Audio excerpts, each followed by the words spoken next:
Halo teman-teman, jumpa lagi dengan podcast bersama IWPI, Ikatan Wajib Pajak Indonesia. Halo Pak Rinto, masih semangat terus nih Pak. Selalu selalu semangat Mas Awan untuk menegakkan keadilan Mas. Luar biasa Pak Rinto ya. Sekarang kita mau bahas yang ngeri-ngeri sedap nih ya, bersentuhan dengan penjara nih Pak ya. Akan saya sharing dulu ke teman-teman semua nih ya. Saya akan sharing ke teman-teman semua dulu mengenai informasi ini nih. Ini dari Partai X, luar biasa ya. Partai X menyebutkan ketika Dirjen Sakti melawan Dirjen Kejam bertarung siapa yang menang. Kita lihat sekilas saja nih ya. Ya. Kita Sakti ulang. Kita ulang. Suaranya kita dengerin. tadi sampaikan kalau dirjen yang paling sakti itu dirjen anggaran Pak, karena urusannya dengan anggaran potong-potong tambah-tambah Pak ya. Kalau saya mungkin dirjen yang paling kejam barangkali, itu saja barangkali. Ya. Direktur. Oke, itu. Ya. Dirjen Kejam versus Dirjen Sakti. Dirjen Sakti sudah masuk penjara, bagaimana Dirjen Kejamnya? Iya. Teman-teman yang belum tahu ya, bahwa pejabat korupsi ya, Pak Isa, Direktur Jenderal Anggaran yang tadi disebutkan oleh Pak Dirjen Kejam itu, tersangka korupsi ya, sudah terjerat, sudah masuk penjara ya, kredibilitas Kemenkeu terancam. Nah, bagaimana IWPI Pak? Mau menanggapi Ya, Dirjen ini Kejam kita Dirjen Sakti IWPI ini? lagi-lagi dibantu dari tim Partai X Mas untuk riset terkait dua pejabat ini Mas. Kita head to head Mas. Oke, Kita head to head kan terus? dua pejabat ini Mas Aman. Heeh. Nah, coba ini saya share Mas. Ini Mas Aman. Sudah Hmm, kelihatan Mas ya? sudah Nah, Pak. ya, ini duel Dirjen Kemenkeu Mas. Dirjen Pajak vs Dirjen Anggaran Mas Aman. Siapa yang Hmm, lebih sakti itu Mas? hmm, Nah, ini nama lengkapnya ini Surya Utomo SEAK MBT PhD Mas. hmm, Nah, yang ini Dirjen Anggaran adalah Isa Rahmatarwata hmm, Emet Hasan Mas. Nah, hmm, ini gelarnya agak ini Mas. Nama hmm, panggilan ini Suryo, yang satunya nama Isa teman-teman. Jabatan Dirjen Pajak, satunya Dirjen Anggaran. hmm, Nah, julukan menurut Suryo Utomo, ini menurut Bapak Suryo Utomo sendiri Mas, yang tadi video hmm, tadi Mas. hmm. Nah, itu direktur kejam, Mas. Dirjen Pajak. Nah, kalau Dirjen Anggaran adalah Dirjen Sakti, Mas Awan. Oke. Usia 55 tahun Pak Suryo Utomo, Pak Isa 58 tahun, Mas Awan. Wah, senior, lebih senior Pak Isa ya. Ya, lebih senior, Mas. Pendidikan, Mas Awan. Sarjana Ekonomi dari Universitas Diponegoro, Mas Awan. Kalau dari Hmm. Pak Suryo Utomo, ini Mas Awan. Ini Undip ini di Semarang, Mas Awan. Ini juga sama dengan, kalau tidak salah, kotanya Bu Sri Mulyani, Mas Awan. Oke. Sama Bu Retno Marsudi Mas Awan, mantan Menteri Luar Negeri Mas Awan. Oke. Nah, terus Pak Suryotomo menempuh ini Mas, Master of Business Taxation dari University of Southern California Mas. Oh, di Amerika Mas Awan. Oke. Di Amerika Serikat tahun 1998. Ini kalau tidak salah Mas ya, kalau saya nggak salah Mas, ini sama dengan Bapak Farid Baktiar Mas. Nah, Oke. mantan Kanwil Jatim 3 yang sekarang di Jakarta Barat Mas Awan. Oke. Nah, yang ketiga adalah Doktor Filosofi in Taxation in University Kebangsaan Malaysia. Oh, di Malaysia, Mas. Oke. Doktornya, Mas Awan. Kalau Pak Isa sendiri adalah sarjana, dari ITB, Mas Awan. Wah, anak ITB dia. Oke. Eh, Terus Magister Matematika dari University of the Waterloo, Kanada, Mas Awan. Lumayan. Nah, informasi keluarga, Mas Awan. Status menikah.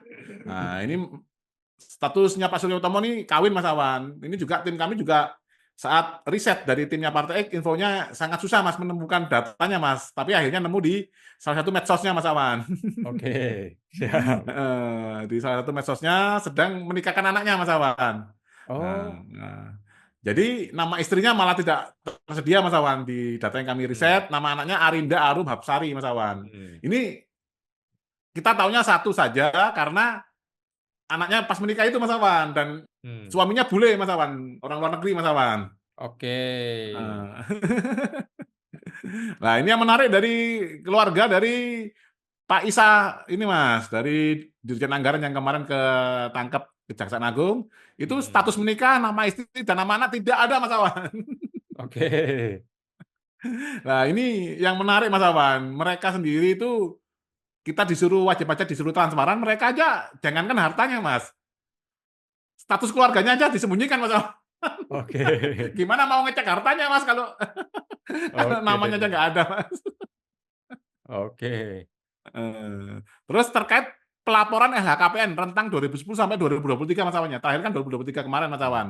mmm, Nah, kalau yang 2024 kan nanti Maret 31 Maret 2025 Mas, batas pelaporan akhir. mmm, Nah, itu Pak Suryotomo tidak melaporkan LHKPN 2011, 2012, 2013, 2014, 4 tahun nggak lapor Mas. Nah, ini mmm. nanti dari IWP kita bisa terbitkan ini Mas, denda Mas. Oke. Kalau Pak Isa sendiri Mas Awan tidak melaporkan LHKPN-nya 2010, 2011, 2012, 13 dan 2015, 5 tahun. Kalau Mmm, Pak Suryotomo 4 tahun, Pak Isa 5 tahun Mas. Jadi lebih mmm. ini Mas, masih mending Pak Suryotomo. Tapi ya bukan mending Mas, ini kan Dirjen Pajak sendiri Mas, kok malah lapornya telat itu Mas. Nah, ini Mas, Dirjen Anggaran Kemenko jadi Mmm, tersangka. mmm, Heeh, jadi kira-kira lebih sakti siapa sih? mmm, Eh, mmm. Perlu diingatkan ya bahwa Surya Utomo baru menyampaikan LHKPN 2023 itu belakangan-belakangan ini, Pak, ya? Nah, barusan Mas, baru minggu lalu Mas sebetulnya Mas, 2 minggu atau minggu lalu atau 2 minggu lalu Mas Awan. Itu pun gara-gara mungkin konten kita naik Mas Awan. Jadi channelnya Pajak Smart ini sangat menjadi atensi Mas Awan. Sebagai informasi Mas Awan, kemarin saya juga hasil laporan saya ke KPK Mas Awan, itu saya Mmm. ini Mas ditelepon dari pihak KPK Mas Awan. Oh ya? Mmm. Ditelepon sampai 1 jam lebih Mas, lama Mas, saya diwawancara Mas Awan, Oh via ya? telepon. Ya, tapi yang Mmm, menarik Mas Awan, yang menarik, ada yang menarik. bagaimana? Ini yang bisa membuat kita bangga Mas, ternyata dari pihak KPK pun menonton Pajak Smart Mas. Terus bagaimana? Terus?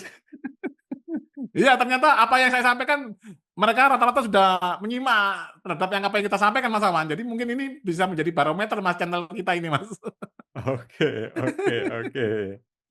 Jadi KPK sudah siap bergerak nih ya? Iya Mas Awan. Kalau nggak bergerak mereka yang diragukan soalnya. Iya, betul Mas Awan.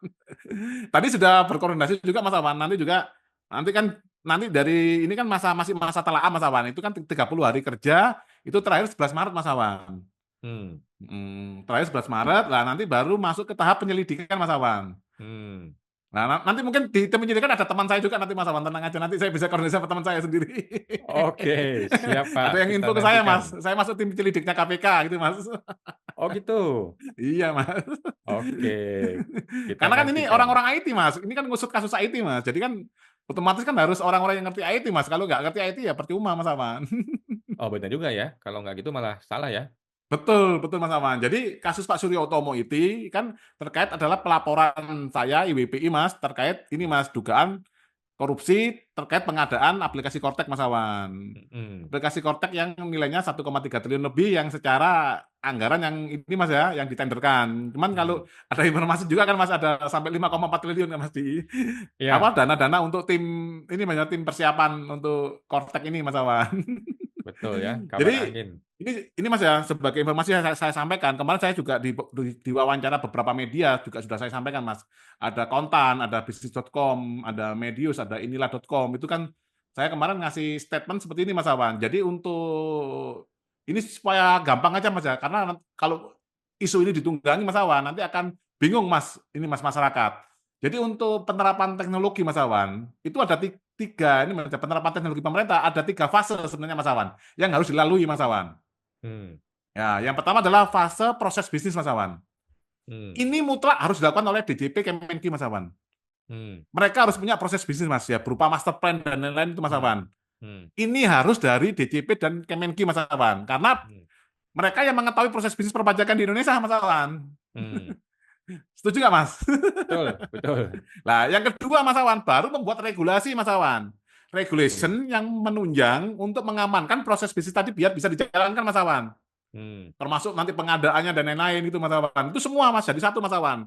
Kalau ada tadi Mas, peraturan ini Mas ya, peraturan pemerintah atau undang-undang yang bertabrakan dengan yang ini harus disempurnakan Mas Awan, dengan PMK misalkan. Itu harus mmm, disempurnakan dulu Mas Awan. Jadi proses bisnis lanjut lagi ke regulation Mas Awan. Nah, yang mmm, ketiga baru apa Mas Awan? Baru teknologinya Mas. Pengadaan Kortek ini nomor terakhir Mas Awan. Makanya mmm, saya sebagai orang IT pun kami tidak bisa sombong Mas Awan, karena kami pun juga di sisi terakhir Mas Awan. Apa yang kami mmm, kerjakan terhadap sistem pemerintah kalau mereka proses bisnisnya nggak beres sama regulasinya nggak beres, Mas. Pasti salah-salah terus saya, Mas Awan. Hmm. Lah, menariknya Mas Awan, apa yang terjadi terhadap pengadaan Kortek ini, Mas? Ini teori sederhana, Mas Awan. Tadi kan urutannya kan proses bisnis, regulasi, dan teknologinya, Mas. Lah, yang terjadi di Kortek ini, Mas Awan, ini kebalik, Mas. Pertama, dia langsung pengadaan teknologinya, nomor 3 dulu. Pengadaan teknologinya dengan harapan apa, Mas Awan? Dengan harapan dia dapat proses bisnis, Mas. Kenapa kok saya katakan seperti ini, Mas? Karena mereka dalam spek tendernya mengatakan softwarenya harus COTS, Commercial of the Safe. Aplikasi yang sudah setengah jadi, Mas. Nah, ini kebetulan kita lacak, ini kan ketemunya ke vendornya kan LG CNS, gandeng sama Qualisoft Austria, Mas Awan. Nah, di company profilnya Qualisoft ini, ya memang benar, Mas, mereka mengerjakan sistem perpajakan negaranya, Mas. Tapi kan dengan cuma 9 juta penduduk, Mas Awan. Dengan sistem regulasi yang tidak kompleks, Mas Awan. Jadi kalau pengadaan Kortek ini, Mas, ini dugaan saya, Mas, ya, ini pengadaan aplikasi, nomor 2, harapannya include proses bisnis negara lain, Mas Awan. Barulah regulasi menyesuaikan, Mas. Makanya ada PMK aneh-aneh kemarin itu, Mas Awan. Kemarin Pak Prabowo minta PPN-nya jangan 12%. 12% hanya barang mewah. Ternyata Korteknya kan nggak bisa multi tarif, Mas Awan. Akhirnya buat PMK yang DPP nilai lain dan lain-lain. Sampai sekarang ini kan berkembang terus, Mas Awan. Ini kan menyesuaikan dengan ini, Mas, produk Kortek aja, Mas Awan. Nah. Oke, luar biasa ya. Ya, seperti itulah teman-teman ya, dunia tipu-tipu di negeri Konoha, Dirjen Sakti melawan Dirjen Kejam. Kita tunggu ya, kalau mereka ketemu di penjara, siapa yang lebih mewah nanti kamar di penjaranya ya. Oke, Pak Linto, sampai jumpa lagi Pak, terima kasih. Oke, terima kasih, Mas Awan. Sama-sama.